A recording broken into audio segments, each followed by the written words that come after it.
We guide you through how to turn off Face ID on your iPhone so it requires a passcode to unlock instead. Start by opening the Settings app and scrolling down to tap Face ID and Passcode. Enter your device passcode to access the settings. At the top, you'll see several toggles for what Face ID is allowed to unlock.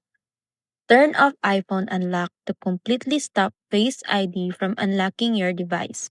If you want to disable Face ID anywhere or everywhere, you can also turn off toggles for iTunes and App Store, Wallet and Apple Pay, password autofill, and any apps using Face ID. For a full shutdown of Face ID, scroll down and tap Reset Face ID, which removes all facial data saved on your iPhone.